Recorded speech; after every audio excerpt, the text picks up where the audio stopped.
All right, hello everyone. My name is Carlo Prospero, and I'm the designer of Brewmasters Guild. And today, I wanted to make a quick update video for everybody that's been following the game since its beginning. So I started this project back in October of 2023. It's been a project that's been ongoing for the last 2 years because I only have so much time to be able to work on it. It's not a full-time thing for me. It's very part-time, and it's more of an interest for me to be able to design a game. And I just wanted to share where I'm at in terms of the development for the game. So I do have Tabletop Simulator booted up, so we're just gonna go into that screen here.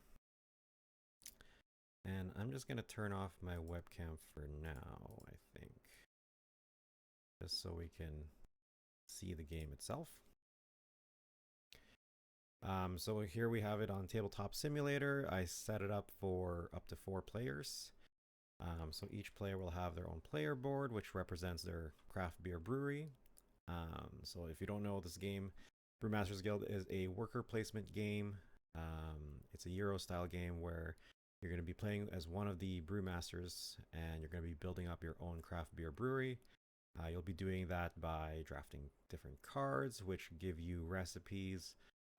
You'll be drafting cards for ingredients. Then when you brew the beer, you'll hopefully have enough for the customers that are coming into your brewery, as well as some contracts that you can fulfill. And then whoever has the most points by the end of the game's trigger will win the game. So we'll have a quick look here. So if you've been following this game, this is very different from the very first time I've showed the game. It was never a worker placement game in the past. It was more of a, take one action and do a thing. It's kind of similar in a worker placement situation, but the interesting part is this pentagon that I have. So when you take an action, you'll be placing one of your workers into one of these 5 inner pentagon spaces, which represent the core main actions of the game. You'll be placing the worker and doing the thing. So if we zoom in here, you'll see that there's 5 actions. Going over to simple actions here is the top one is simply buying an upgrade tile. The upgrade tiles are over here on the left hand side of the board. There's 8 of the tiles that are being shown here. The upgrade tiles have changed significantly from when I first started making them. Before, it used to be a passive effect that would change your engine or affect it in some way to make things a lot easier for you. The upgrade tile now that I have, that I'm going to be testing soon, it's a supplementary action. So it'll give you an action that will be available to you if you have the upgrade tile. Every single upgrade tile will now cost 1 or 2 quality tokens, and the action will be on the right side of that. So for instance, if you had discount rack, you can spend 1 quality token to discount any 2 resources during a brew action. So this would only be applicable if you had placed your worker on the brewing action. Or free samples, in this case you spend 2 quality tokens to be able to draft 1 resource card and 1 brew card for free. And that again will apply when you're either buying a brew card or a resource card. And then you can spend that as a bonus action to get more cards during your turn. You'll be limited to basically having 4 of these tiles, but you can only use 1 of them per turn. Again, it's limited by the number of quality tokens that you also have in your resource pool. So that's the first action way up top here.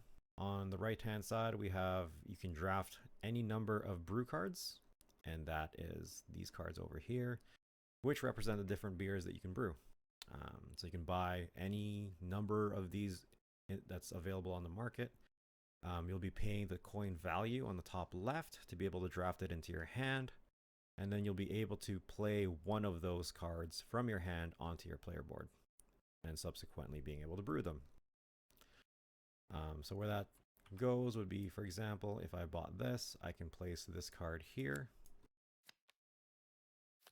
right here at the bottom, and this fermenter will now be creating some sour ale called Mango Island.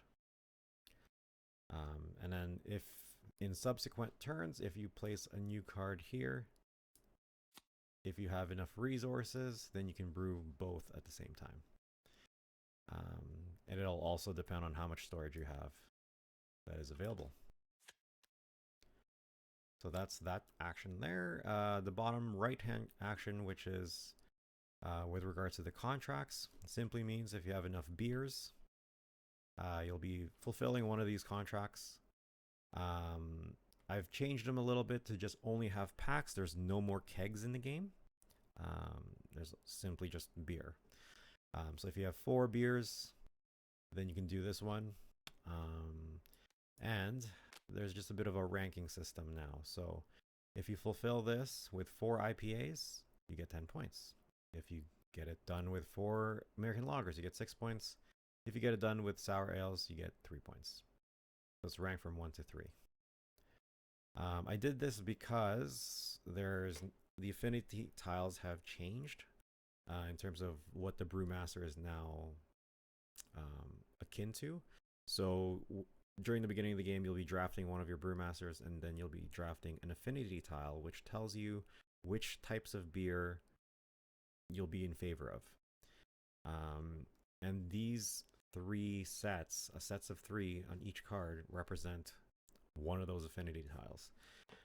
It'll hopefully give a little bit more flexibility and competition between the players in terms of which one they're going to fulfill it with. The requirement is still the same. It's still going to be 4 beers of that specific type. All 4 have to be that specific type for this to work. So it's either all 4 being IPAs, all 4 being American lagers, or all 4 being sour ales. You will then earn 4 coins, the points, and then this bonus action on the top left. So that's how the contracts work now. And then if you also take this action, you can choose to reserve one of them by spending a quality token into your hand. Reserving simply means you take that card into your hand, and it allows you to kind of hide that from everybody else to be able to fulfill it.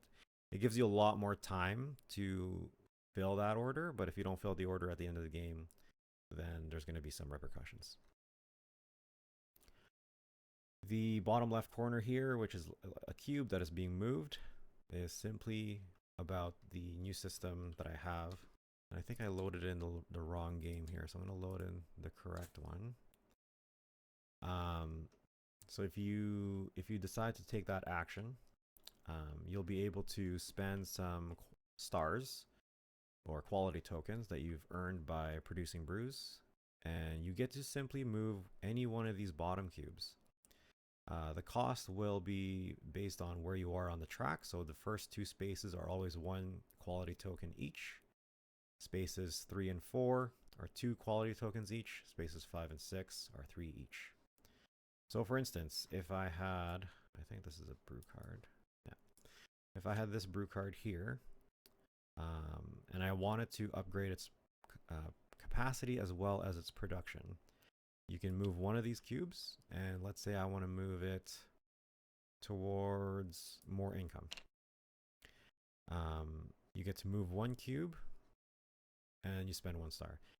When you take the action, you can spend as many stars as you wish, as you have available to you, and you can choose any one of these cubes to be able to improve one of these tracks, improve one of your fermenters, or you can also improve the storage capacity of your resources. So the resources are tracked over here. So there's malt, hops, and water. They're simply tracked by these markers. You can only store up to 6 during the beginning of the game, and then as you upgrade stuff, then you can unlock new workers, and you can improve your cards as well as the brews that you create. So once you move up these 2 tracks up here, you'll be earning more stars. If you move up the water track, you'll be earning more points per brew. So it gives you a little bit more flexibility on what you want to upgrade and what you want to improve. You can also spend the stars to remove these things, which are your income benefits during a rest action. So it'll earn you some passive income. So that's that action. The last action I'm going to talk about is very similar to the brew action on the right-hand side. The left-hand side simply means you get to draft any number of resource cards and place one card onto your board and trigger the rest. So if I were to do that, let's say I would buy this card over here. It would cost me 4 coins. It would go to my hand, and I'm just going to show my hand here as being red. So if I had that in my hand, then I can place one of these cards. So let's say I place it there. This gives me a benefit for brewing Martzens, and it'll also generate 2 malt for me. Now the way these cards work and the way the resource generation works is if you place a card, you do that action again, let's say in a future turn, you can place a new card here. This whole line triggers, so you get 2 hops and 2 malt. So you would get up to 4, this would go up to 2, plus you would get any benefit that you've improved on the tracks. So I would get 1 water. So this, the quality tracks don't stack per card, it just stacks on top. So in total, essentially. So you get the total and you add these amounts. So in this case, like I said, you get 2 malt, 2 hops, and 1 water because of this token here. So that's kind of how the resource generation works. And again, you'll be spending those resources to brew cards, and then you'll hopefully spend those beers to fulfill contracts, get your earnings to invest into upgrades, and using those stars to invest into further tracks. This hopefully, makes each space very valuable to the player, and it's entirely up to them on how they're going to build it up and how they're going to unlock their workers, how they're going to build their engine based on the resource cards that are available, based on the upgrade tiles that are going to be available. And the nice thing about this system is that each space can only hold within the pentagon 1 worker each. The square space, the rectangle spaces, can hold as many workers as possible. How it works is if a player decides to do one action and then the next player decides to do the same action, the previous player will be bumped out to the next layer. And then there will be simultaneous actions at that point. So the active player will be brewing and drafting cards. The player that got bumped has a decision to make, whether they take the 5 coins and trigger their income track, or they can move 3 coins around the pentagon to take a different benefit. So they can take some hops, they can take some malt, they can take some water, or they can take some quality tokens. So the second layer is mainly centered around the 5 different resources that are in the game: coins, hops, malt, water, and stars. The third layer is mostly about getting discounts and getting different objective cards. So this symbol here just means you get to draw an objective card from the top of the deck. These 4 symbols here just represent the 4 tracks on your player board, and they allow you to take an action to basically upgrade it 1 time with a 1 quality token discount. So what that means is if my tracks are here and I get bumped into this bump your water track space with a 1 discount, then I can freely move one of these tokens and upgrade the water track for free because it only costs 1 star here. If I'm at this point, then it would cost me 1 star if I have it available. If I can't pay for the thing, then I can't do the action. The last spaces, the rectangle spaces, are a little bit more powerful. So this space here, simply take any 5 resources of your choice. You can draft any cards of your choice, any number. So that would be any resource cards or any brew cards. This simply means you can activate your unlocked purple bonuses and your current brew card bonuses within that fermenter. So you can have as many cards as you can. Up to 2, sorry. I should say. I shouldn't say as many as you can, but up to 2 cards that are going to be... It's going to keep snapping. Essentially, if you have 2 different cards and you have 2 different purple benefits, then you'll be triggering both of those benefits as well as the one that's unlocked. That's all I was trying to show. So that's what this is. This simply means you get to reactivate your Brewmaster's power. So every Brewmaster has their own specific asymmetric power in the game. So for instance, Brad here will be able to draft an additional brew card with a decreased cost of 3. So you can use that. And then if you get to that space up here, you'll be able to reactivate him and be able to use that power again during your turn. This simply means you get to add 2 packs of beer to any available fermenter that has open storage. So if you have a card here and there's no beers here, then you can just simply add 2 beers.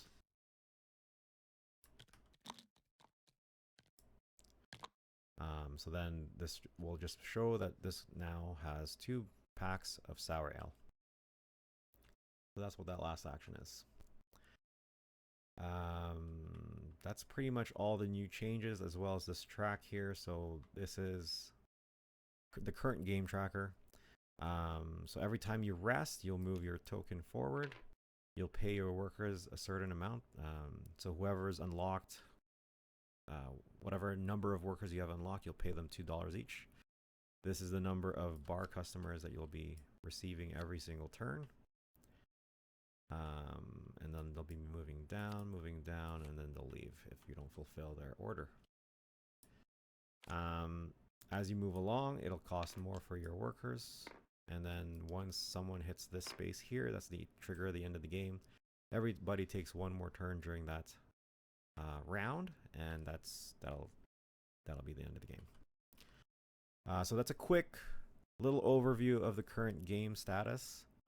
I'll be testing this a lot more in the coming weeks with my group, and I hope to share with you some new updates after those tests to see if these things are working better than intended, or if there's still any flaws that we'll find during the testing. Hope you guys have a great day, and we'll see you guys in the next one.